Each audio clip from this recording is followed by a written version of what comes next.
นี่คือเรื่องราวของภารกิจที่เกือบกลายเป็นโศกนาฏกรรมแต่กลับกลายเป็นหนึ่งในความสำเร็จอันยิ่งใหญ่ของมนุษยชาติลงไปสู่ดวงจันทร์แต่เจอดวงดาวผ่านความมืดมนผ่านเรื่องราวแม้ความล้มเหลวจะเข้ามาใกล้หัวใจแกร่งยิ่งกว่าใครเราไม่ถอยไปสวัสดีค่ะวันนี้เราจะพาทุกคนไปพบกับเรื่องราวที่เป็นทั้งตำนานและบทเรียนสำคัญในประวัติศาสตร์การสำรวจอวกาศของมนุษยชาตินั่นก็คือ Apollo 13 ภาพยนตร์เรื่องนี้สร้างจากเหตุการณ์จริงเมื่อภารกิจสู่ดวงจันทร์กลับพลิกผันกลายเป็นการเอาชีวิตรอดและนี่คือเครื่องยืนยันถึงความสามารถของมนุษย์ในการพลิกวิกฤตให้กลายเป็นชัยชนะ Houston we have a problemนี่คือหนึ่งในประโยคที่น่าจดจำที่สุดในภาพยนตร์เรื่องนี้เป็นประโยคที่นักบินจิมโลเวลพูดเมื่อเขาพบว่ายานอวกาศเกิดมีปัญหาร้ายแรงประโยคนี้กลายเป็นวลีที่ทรงพลังและถูกนำมาใช้บ่อยครั้งเมื่อเผชิญกับสถานการณ์ที่ต้องการการแก้ปัญหาอย่างเร่งด่วน Apollo 13 ออกฉายในปี 1995 กำกับโดย Ron Howard มีชื่อภาษาไทยว่า Apollo 13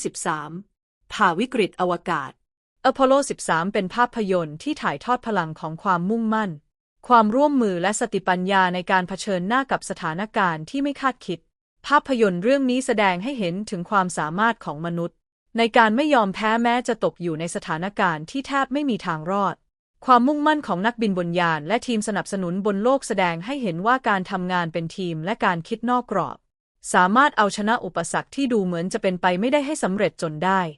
ภาพยนตร์เรื่องนี้ยังเป็นแรงบันดาลใจในการที่จะกล้าคิดต่างและการไม่หยุดที่จะพยายาม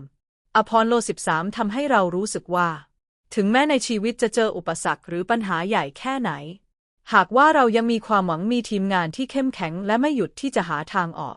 สุดท้ายเราก็จะสามารถผ่านพ้นมันไปได้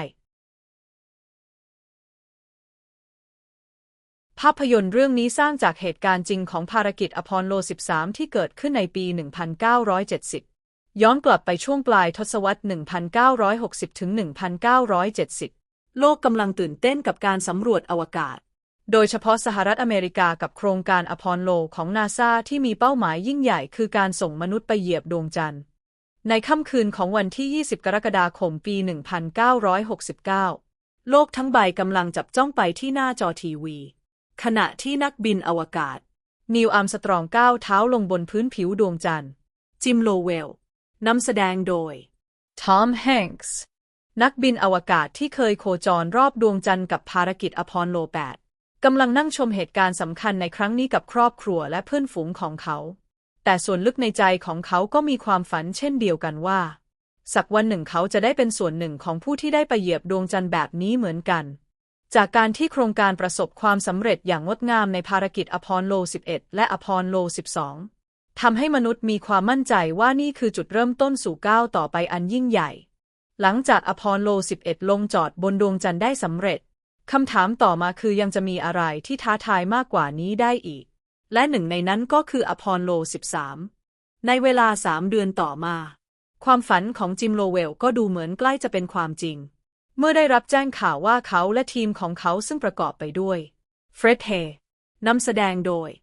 บิล แพ็กสตันและเคน แมตติงลีย์นำแสดงโดยแกรี่ ซินีสพวกเขาจะต้องบินในภารกิจอพอลโล 13 แทนที่จะเป็นอพอลโล 14 อย่างที่กำหนดไว้ในแผนเดิม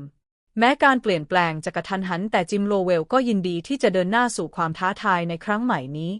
แต่ก่อนการเดินทางไม่กี่วันเคน แมตติงลีย์ต้องถูกถอดออกจากภารกิจเพราะมีโอกาสติดโรคหัดเยอรมันทำให้แจ็ค สไวเกิร์ตต้องเข้ามาแทนอย่างกระทันหันแจ็ค สไวเกิร์ตนำแสดงโดยเควิน เบคอนเมื่อถึงวันเดินทางสู่ดวงจันทร์การปล่อยตัวในวันที่ 11 เมษายน 1970 จรวด Saturn 5 ส่งยานอพอลโล 13 ทะยานขึ้นฟ้าจากศูนย์อวกาศเคนเนดีที่ฟลอริดาช่วงแรกทุกอย่างดูราบรื่นเหมือนจะเป็นอีกหนึ่งภารกิจที่ประสบความสำเร็จเมื่อยานอวกาศพุ่งทะยานจากพื้นโลกไปยังดวงจันทร์ภารกิจของพวกเขาเริ่มต้นอย่างราบรื่นโลกทั้งใบได้เฝ้ามองการส่งมนุษย์เดินทางไปยังดวงจันทร์ด้วยความคาดหวังอีกครั้งภายในยานอพอลโล 13 ทุกอย่างดูเหมือนจะราบรื่น นักบินทั้งสามยังคงทำงานตามปกติท่ามกลางทัศนียภาพที่งดงามของจักรวาลเมื่อผ่านไป3 วันหลังจากออกเดินทางในชั่วพริบตาทุกสิ่งก็เปลี่ยนไปเกิดเสียงระเบิดดังขึ้นภายในยานเขย่าความเงียบของอวกาศให้แตกเป็นเสียงเครื่องวัดบนแผงควบคุมกระพริบอย่างบ้าคลั่งเข็มชี้วัดออกซิเจนร่วงลงอย่างรวดเร็วยานอวกาศพบกับความผิดปกติอย่างร้ายแรงเมื่อระบบออกซิเจนระเบิดจนทำให้พลังงานหลักของยานถูกตัดขาดเกิดอะไรขึ้นทุกอย่างในยานอวกาศดูเหมือนจะควบคุมไม่ได้อีกต่อไปถังออกซิเจนในยานเซอร์วิสโมดูลระเบิดทำให้ระบบหลายอย่างล้มเหลวการระเบิดครั้งนี้ทำให้ทรัพยากรสำคัญเช่นออกซิเจนพลังงานไฟฟ้าและน้ำดื่มเริ่มขาดแคลน Houston, we have a problem. คำพูดเพียงไม่กี่คำนี้เปรียบเสมือนเสียงระฆังเตือนที่ก้องกังวานข้ามขอบฟ้าของโลกส่งผ่านความจริงอันโหดร้ายจากห้วงอวกาศสู่ทีมภาคพื้นดินในฮูสตันที่ศูนย์ควบคุมบังเกิดความโกลาหลขึ้นทันทีแสงไฟของแผงควบคุมส่องสะท้อนใบหน้าของเหล่าวิศวกรที่เต็มไปด้วยความกังวลแต่พวกเขาไม่มีเวลามากพอที่จะสูญเสียไปกับความตกใจทุกคนต้องเริ่มทำงานอย่างเต็มกำลังเพื่อวินิจฉัยและช่วยกันหาวิธีแก้ไขปัญหาลงไปสู่ดวงจันทร์แต่เจอดวงดาวผ่านความมืดมนผ่านเรื่องราวแม้ความล้มเหลวจะเข้ามาใกล้หัวใจแกร่งยิ่งกว่าใครเราไม่ถอยไปฮูสตันเรามีปัญหาแล้วประโยคที่ดูเรียบง่ายนี้กลับกลายเป็นจุดเริ่มต้นของการต่อสู้ที่เดิมพันด้วยชีวิตของมนุษย์3 คนในอวกาศและความหวังของนาซาที่จะนำพวกเขากลับบ้านโลกทั้งใบต้องตกตะลึงจากภารกิจอันยิ่งใหญ่ของมนุษยชาติที่ตั้งเป้าหมายจะเดินทางไปเหยียบดวงจันทร์กลับพลิกผันกลายเป็นภารกิจแห่งการเอาชีวิตรอดการต่อสู้กับอุปสรรคสุดท้าทายเพื่อพานักบินอวกาศกลับสู่บ้านเกิดให้ได้อย่างปลอดภัยนี่คือบทพิสูจน์แห่งความกล้าหาญความมุ่งมั่นและการทำงานร่วมกันที่กลายเป็นภารกิจที่ยิ่งใหญ่ที่สุดในประวัติศาสตร์อวกาศนับว่าเป็นภารกิจที่โลกไม่มีวันลืมครั้งหนึ่งจากความเสียหายที่เกิดขึ้นทีมงานนาซาและลูกเรือต้องตัดสินใจยกเลิกการลงจอดบนดวงจันทร์ทันทีเพราะความปลอดภัยของนักบินมีความสำคัญสูงสุดเป้าหมายใหม่ของภารกิจไม่ใช่การไปให้ถึงดวงจันทร์อีกต่อไปแต่เป็นการทำอย่างไรก็ได้ให้นักบินทั้ง3กลับบ้านอย่างปลอดภัยจิมโลเวลนั่งอยู่ในห้องนักบินเขามองผ่านหน้าต่างเล็กๆที่เผยให้เห็นภาพของดวงจันทร์มันส่องประกายเงียบงันงดงามดั่งไข่มุกลอยล่องในท้องฟ้าที่มืดมิดดวงจันทร์นั้นอยู่ใกล้มากใกล้จนแทบจะสัมผัสได้แต่มันก็ยังไกลเกินเอื้อมสำหรับเขานี่คือเป้าหมายที่เขาเฝ้าฝันถึงมาตลอดชีวิตความฝันที่จะได้เป็นส่วนหนึ่งของประวัติศาสตร์ความฝันที่จะได้เหยียบพื้นดินบนพื้นผิวของดวงจันทร์แต่ในวินาทีนั้นเขารู้ว่าความฝันนั้นจำเป็นจะต้องถูกละทิ้งไปแล้วและเขาก็ต้องยอมรับว่าภารกิจในการลงจอดบนดวงจันทร์ของพวกเขาต้องจบลงเพราะความปลอดภัยมีความสำคัญมากกว่าเป็นช่วงเวลาที่สะท้อนถึงความเสียสละและการตัดสินใจที่ยากลำบากของจิมโลเวลที่ต้องเลือกการกลับบ้านอย่างปลอดภัยมากกว่าความฝันส่วนตัวจิมโลเวลไม่ได้พูดอะไรออกมาเขาเพียงมองภาพดวงจันทร์ที่อยู่ตรงหน้าในดวงตาของเขามีทั้งความอาลัยและความแน่วแน่เขารู้ว่าการตัดสินใจครั้งนี้ไม่ใช่แค่เรื่องของตัวเขาเองแต่มันคือเรื่องของทีมและชีวิตของเพื่อนร่วมทางอีก2 คนที่ต้องพึ่งพาเขาพูดกับตัวเองเบาๆราวกับจะย้ำเตือนถึงสิ่งสำคัญที่สุดในตอนนี้เราไม่ได้มาที่นี่เพื่อเอาชนะดวงจันทร์แต่มาที่นี่เพื่อจะกลับบ้านให้ได้อย่างปลอดภัยดวงจันทร์ยังคงอยู่ตรงนั้นสวยงามและสง่างามอย่างไม่มีที่ติแต่จิมโลเวลต้องหันหลังให้กับมันหันหลังให้กับความฝันของตัวเองเพื่อทำสิ่งที่สำคัญกว่านั่นคือการพาทีมของเขากลับไปยังโลกให้ได้ในช่วงเวลานี้อพอลโล 13ไม่ได้เป็นภารกิจในอวกาศอีกต่อไปและดวงจันทร์ก็ไม่ใช่เป้าหมายอีกต่อไปการพานักบินอวกาศกลับบ้านให้ได้คือทุกสิ่งทุกอย่างที่ทุกคนต้องช่วยกัน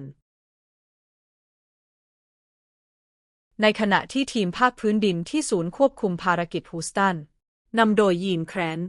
รับบทโดย Ed Harris ต้องระดมความคิดเพื่อหาทางช่วยชีวิตนักบินกลับสู่โลกให้ได้ทีมวิศวกรและนักวิทยาศาสตร์ทำงานกันข้ามคืนเพื่อช่วยกันคำนวณหาวิธีแก้ปัญหาทุกอย่างโดยสถานการณ์ในขณะนั้นเต็มไปด้วยความตึงเครียดและความกดดันสูงเพราะยานอพอลโล 13กำลังเผชิญปัญหาใหญ่ที่อาจฆ่าชีวิตนักบินได้ บรรยากาศในห้องควบคุมภารกิจที่ฮูสตันในคืนนั้นเงียบสงัดไม่มีเสียงหัวเราะไม่มีความชื่นชมยินดีจากการปล่อยยานเหมือนทุกครั้งมีเพียงเสียงเครื่องมือสื่อสารเสียงกดแป้นพิมพ์และเสียงของกระดาษที่ถูกพลิกอย่างรวดเร็วทุกคนในห้องนั้นรู้ดีว่ายานอพอลโล 13 ไม่ได้มุ่งหน้าไปสู่ความสำเร็จบนพื้นผิวของดวงจันทร์อีกต่อไปแต่ตอนนี้พวกเขากำลังเผชิญกับภารกิจใหม่ภารกิจที่ท้าทายยิ่งกว่านั่นคือการพานักบินทั้ง3กลับคืนสู่โลกให้ได้จอควบคุมเบื้องหน้าแสดงตัวเลขที่ไม่มีใครอยากเห็นพลังงานบนยานก็กำลังลดลงน้ำก็เหลือน้อยรวมถึงออกซิเจนก็ค่อยๆหมดลงทุกขณะบรรยากาศภายนอกของยานก็ลอยล่ำอยู่ในห้วงอวกาศอันหนาวเหน็บราวกับเส้นได้บางเบาที่โยงใยพวกเขาไว้กับชีวิตแต่ในห้องควบคุมภารกิจที่ฮูสตันนี้ทุกคนยืนหยัดด้วยความมุ่งมั่นพวกเขาไม่ได้มองมันเป็นความสิ้นหวังหากแต่เป็นปัญหาที่ต้องเร่งมือช่วยกันแก้ไขทุกวินาทีล้วนมีค่าเพราะหากพลาดแม้แต่วินาทีเดียวมันอาจหมายถึงการสูญเสียชีวิตของนักบินทั้ง3ก็เป็นได้โต๊ะทำงานของเจ้าหน้าที่แต่ละคนวางเต็มไปด้วยเอกสาร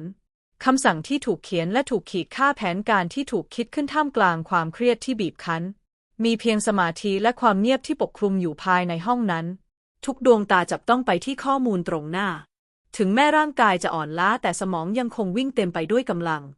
ยิ่งพวกเขาคิดหาทางออกทุกอย่างกลับยิ่งซับซ้อนเสบียงน้ำและออกซิเจนที่เหลืออยู่เพียงน้อยนิดถูกคำนวณลงในสมการใหม่ระบบที่ออกแบบมาอย่างประณีตกลับไม่สามารถใช้งานได้ตามปกติพวกเขาต้องดัดแปลงทุกสิ่งที่มีอยู่บนยานไม่ว่าจะเป็นท่อกรองคาร์บอนไดออกไซด์ที่ต้องดัดแปลงขึ้นจากเทปพันสายไฟกล่องกระดาษและถุงพลาสติกการแก้ปัญหาไม่ได้เกิดจากเทคโนโลยีที่ล้ำสมัยแต่มาจากการประยุกต์ใช้ทุกอย่างที่พอจะหยิบจับได้ความคิดสร้างสรรค์และสติปัญญาถูกผลักดันออกมาจากแรงกดดันที่เต็มไปด้วยข้อจำกัดของเวลาขณะที่ภารกิจดำเนินไปอย่างตึงเครียดยาน Aquarius ซึ่งถูกใช้เป็นเรือชูชีพทำงานได้เพียงน้อยนิดสำหรับระบบที่ไม่เคยถูกออกแบบมาเพื่อใช้งานในสถานการณ์แบบนี้ทุกคนในฮูสตันเฝ้าดูการเคลื่อนผ่านของเวลานาฬิกาบนผนังห้องไม่ได้เดินไปข้างหน้าเหมือนปกติมันเหมือนกับว่าแต่ละวินาทีกำลังเดินเร็วขึ้นมากกว่าวันอื่นๆแม้จะอยู่ห่างไกลกันหลายแสนไมล์แต่ในขณะนั้นนักบินทั้ง3ที่ลอยเคว้งกลางห้วงอวกาศและเจ้าหน้าที่นับ10ที่ยืนอยู่ในศูนย์ควบคุมต่างก็เชื่อมถึงกันด้วยสายใยแห่งความหวัง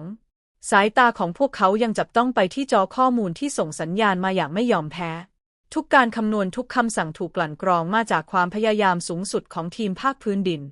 พวกเขาอาจไม่ได้สวมชุดนักบินแต่ทุกคนคือฮีโร่ในภารกิจครั้งนี้และแล้วคำตอบก็ค่อยๆชัดเจนขึ้นเหมือนม่านหมอกที่ถูกแหวกออกจนพบกับแสงสว่างแผนการสุดท้ายถูกส่งไปยังยานอพอลโล 13วิธีการจุดเครื่องยนต์แบบแมนนวลการควบคุมทิศทางด้วยมือเปล่าไม่มีเครื่องนำร่องอัตโนมัติใดๆทั้งสิ้นแต่นี่คือทางเดียวที่จะพาพวกเขากลับบ้านได้ในห้องนั้นทุกคนยืนขึ้นไม่มีใครละสายตาจากจอข้อมูลที่ยังบอกไม่ได้ว่ามันจะประสบความสำเร็จหรือว่าล้มเหลวพวกเขาเฝ้ารอในความเงียบแต่ในใจของทุกคนกำลังอธิษฐานให้ความพยายามของพวกเขาไม่สูญเปล่านี่ไม่ใช่แค่ภารกิจช่วยชีวิตแต่มันคือข้อพิสูจน์ถึงจิตวิญญาณของมนุษย์ที่พร้อมจะต่อสู้กับความเป็นไปไม่ได้และในค่ำคืนนั้นที่ศูนย์ควบคุมภารกิจฮูสตันแห่งนี้ความหวังและความมุ่งมั่นคือเชื้อเพลิงที่ทรงพลังที่สุดในการพานักบินอพอลโล 13 กลับบ้านให้ได้อย่างปลอดภัยยีนแครนยืนอยู่กลางศูนย์ควบคุมภารกิจที่ฮูสตันเขาคือหัวใจและสมองของการนำอพอลโล 13 กลับบ้านเขาคือผู้นำที่ไม่ยอมแพ้ให้กับวิกฤตใดๆภายใต้ความกดดันสูงสุดเสียงคำสั่งของเขาดังก้องกังวานไปทั่วห้องควบคุมทุกการตัดสินใจของเขาแม่นยำและเด็ดขาดในยามที่นักบินอยู่กลางอวกาศที่แสนเปราะบางเมื่อระเบิดทำลายระบบของยานจนภารกิจไปดวงจันทร์ต้องถูกยกเลิกเขาเป็นคนที่ยืนขึ้นและประกาศอย่างชัดเจนว่าเราจะพลาดไม่ได้แม้แต่นิดเดียวความหมายของคำพูดนี้ไม่ใช่แค่ประโยคปลุกใจแต่เป็นคำมั่นที่เขาและทีมงานทั้งหมดจะยึดถือและพวกเขาจะไม่ยอมสูญเสียนักบินทั้ง3ไปภายใต้แสงที่สะท้อนไฟในห้องมืดสลัว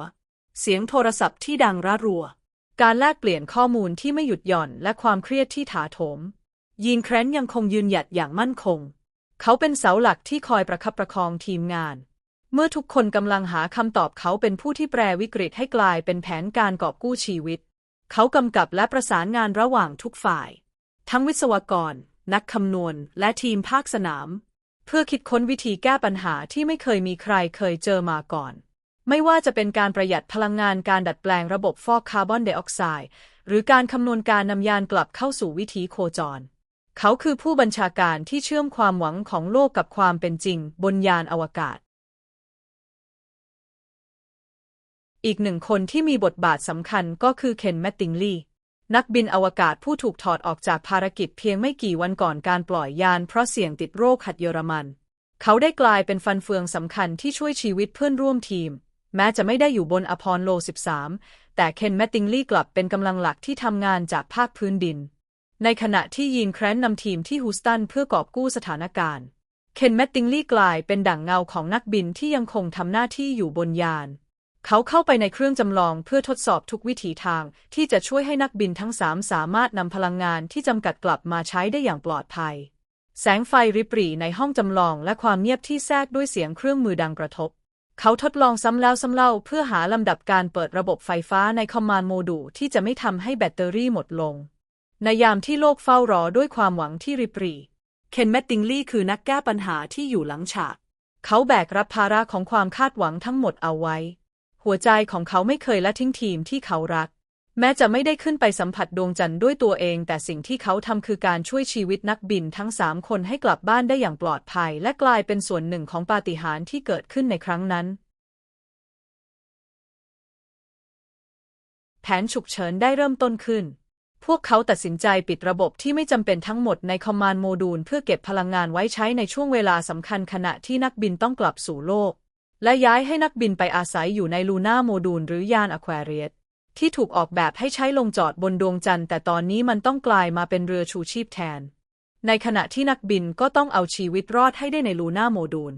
เนื่องจากลูน่าโมดูลไม่ได้ถูกออกแบบมาเพื่อรองรับนักบิน3 คนเป็นเวลาหลายวันแต่ในสถานการณ์แบบนี้พวกเขาต้องทำให้มันเป็นไปให้ได้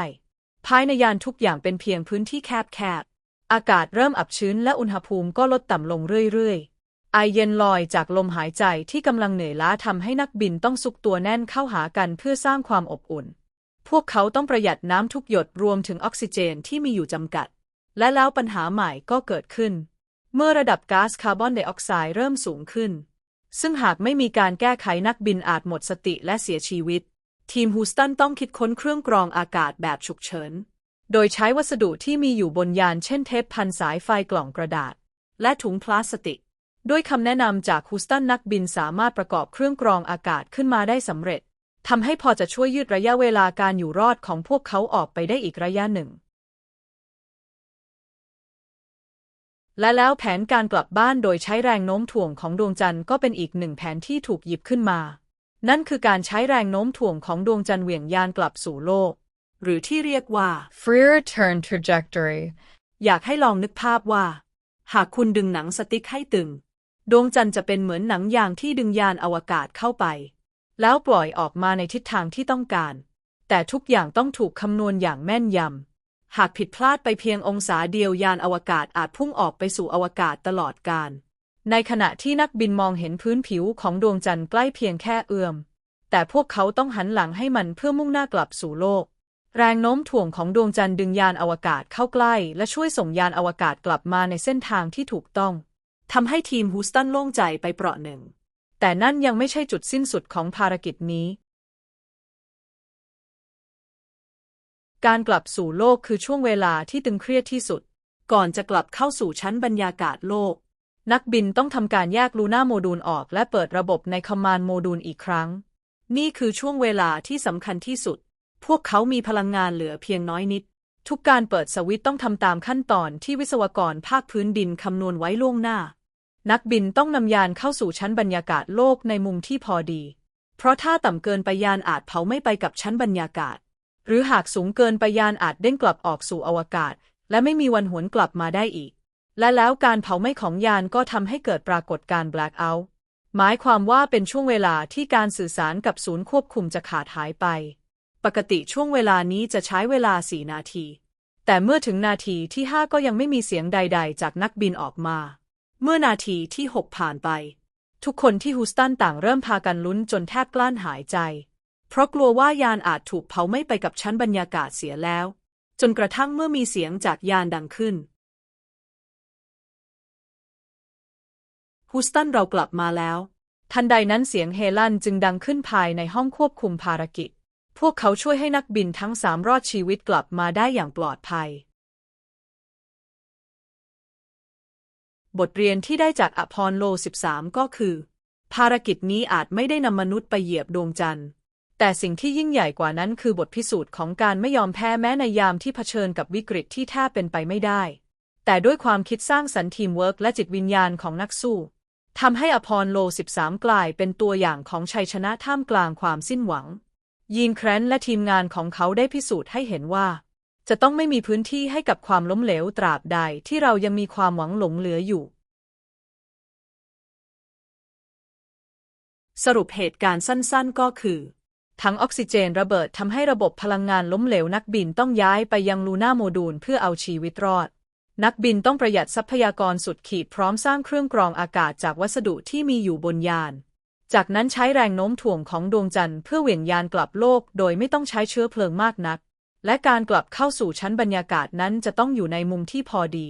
การเข้าสู่บรรยากาศโลกต้องผ่านช่วงแบล็คเอาท์ที่ทำให้ต้องลุ้นระทึกและในที่สุดนักบินก็ได้กลับมาสู่โลกอย่างปลอดภัยสรุปบทเรียนและข้อคิดจากภารกิจอพอลโล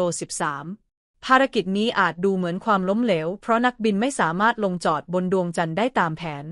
แต่ในความเป็นจริงแล้วนี่คือชัยชนะครั้งยิ่งใหญ่ของมนุษยชาติที่แสดงให้เห็นถึงพลังแห่งความร่วมมือความอดทนและความไม่ยอมแพ้แม้ต้องเผชิญกับวิกฤตที่ไม่เคยเกิดขึ้นมาก่อนการวางแผนสำรองเป็นสิ่งสำคัญที่สุดซึ่งนาซาได้เตรียมแผนสำรองไว้สำหรับทุกสถานการณ์แม้การใช้แรงโน้มถ่วงของดวงจันทร์เพื่อเหวี่ยงยานกลับโลกจะเป็นเพียงแผนสำรองที่ไม่เคยคิดว่าจะต้องนำมาใช้จริงแต่สุดท้ายแล้วมันกลายเป็นทางรอดเดียวของนักบินและช่วยชีวิตพวกเขาไว้ได้ข้อคิดที่สามารถนำมาใช้ในชีวิตจริงก็คือเราอาจไม่สามารถควบคุมทุกอย่างได้แต่การเตรียมพร้อมและมีแผนสำรองสำหรับเหตุการณ์ที่ไม่คาดฝันจะช่วยให้เรารับมือกับปัญหาได้ดียิ่งขึ้นการทำงานเป็นทีมและความไว้ใจซึ่งกันและกันทำให้นักบินบนยานและทีมงานภาคพื้นดินที่ฮูสตันต่างทำงานร่วมกันอย่างไม่หยุดยั้งพวกเขาเชื่อมั่นในกันและกันแม้จะอยู่ห่างไกลกันหลายแสนไมล์การประสานงานที่แม่นยำและการตัดสินใจที่รอบคอบคือกุญแจสำคัญที่ทำให้ภารกิจนี้สำเร็จลงได้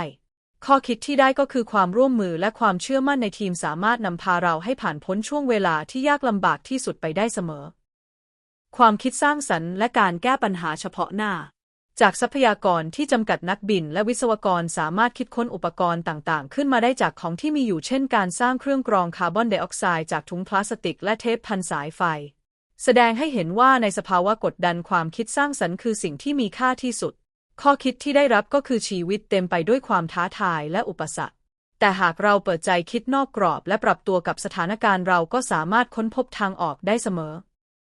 ความกล้าหาญและการไม่ยอมแพ้แม้ต้องเผชิญกับอันตรายและความไม่แน่นอนแต่นักบินอพอลโล 13 และทีมฮูสตันก็ไม่เคยยอมแพ้พวกเขามุ่งมั่นทำทุกวิถีทางเพื่อนำนักบินกลับบ้านให้ได้แม้จะตกอยู่ในช่วงเวลาที่ยากลำบากที่สุดข้อคิดที่ได้รับก็คือไม่ว่าสถานการณ์จะยากเพียงใดจงมีความกล้าที่จะเผชิญหน้ากับปัญหาและอย่ายอมแพ้เพราะความพยายามทุกครั้งนั้นมีค่าเสมอความล้มเหลวไม่ใช่จุดจบแต่เป็นโอกาสในการเรียนรู้แม้ภารกิจนี้จะไม่เป็นไปตามเป้าหมายเดิมแต่บทเรียนที่ได้รับจากอพอลโล 13 กลับกลายเป็นองค์ความรู้ที่สำคัญสำหรับอนาคตและช่วยให้นาซาพัฒนาภารกิจต่อไปได้ดียิ่งขึ้นข้อคิดที่ได้ก็คือความล้มเหลวอาจดูเหมือนเป็นจุดสิ้นสุดแต่หากเรามองมันเป็นบทเรียนเราก็จะเติบโตและแข็งแกร่งขึ้นในวันข้างหน้าบทส่งท้ายสำหรับอพอลโล 13 เรื่องนี้เป็นเครื่องพิสูจน์ว่าไม่ว่าปัญหาจะใหญ่แค่ไหนหากเรามีสติร่วมมือกันและไม่ยอมแพ้เราก็สามารถเอาชนะทุกอุปสรรคได้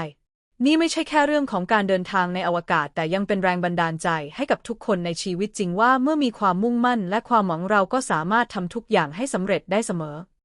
ภารกิจอพอลโล 13 ถูกขนานนามว่า A successful failure ซึ่งมีความหมายว่าความล้มเหลวที่ประสบความสำเร็จ